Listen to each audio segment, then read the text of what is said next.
আসসালামু আলাইকুম এভরিওয়ান, সবাই কেমন আছো? আলহামদুলিল্লাহ, আমিও ভালো আছি। শুভ বিকাল। তো বন্ধুরা দেখো, আমি কত সুন্দর দেখতে পাচ্ছি আমার ব্যাকগ্রাউন্ডে আমাদের গাছের খেজুরগুলো দেখো আস্তে আস্তে পেকে যাচ্ছে। দেখো আগে কাঁচা ছিল, মার্শাল্লাহ। দেখো এবারকার গাছে প্রচুর খেজুর আসছে। আর আমার কিন্তু এরকম খেজুর পছন্দ, দেখো হালকা পাতলা লাল হলে, কারণ আমি বেশি আবার যে খেজুরটা পেকে যায় না, কালো হয়ে যায়, সেটা আমি খেতে পারি না। যাই হোক, কার বাড়িতে এরকম খেজুর আছে মার্শাল্লাহ আলহামদুলিল্লাহ বলবেন।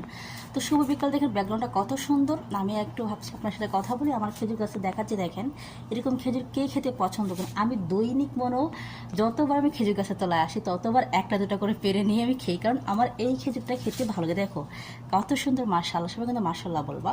আর দেখো আমাদের এই খেজুর গাছে এবার প্রচুর খেজুর আসছে। দেখো এই দিকেও খেজুরের ডাল আছে, আবার দেখো এই যে ওই পাশেও খেজুরের গাছ আছে। আরেকটা দেখাচ্ছি, দেখো দেখতে পাচ্ছ, দেখো প্রচুর খেজুর আসছে এবার মাশাআল্লাহ। বা দেখো এই দিকে দেখো আরও খেজুর গাছ মাশাআল্লাহ আলহামদুলিল্লাহ, এবার প্রচুর খেজুর আসছে। কিন্তু এই খেজুরগুলো পরে নষ্ট হয়ে যাবে, কেউ খাবে না, একটা দুটো করে খাওয়া হবে। তারপর এগুলো আপনি আপনি পরে মানে পেকে পচে যাবে। মানে ভাবি যদি এটা বাংলাদেশ হতো তাহলে এগুলো কি থাকতো এতক্ষণ?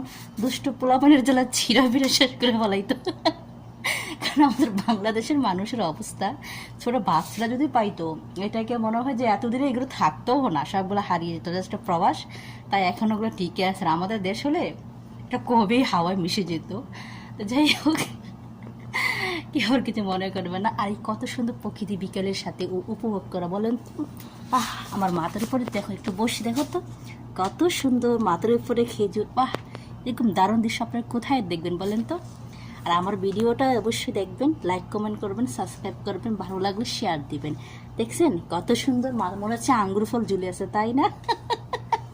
কি দূর থেকে দেখলে মানুষ আঙ্গুর ফল বলবে না? খেজুর কি বলবে? না, আঙ্গুর ফল, ধর আঙ্গুর ফলই।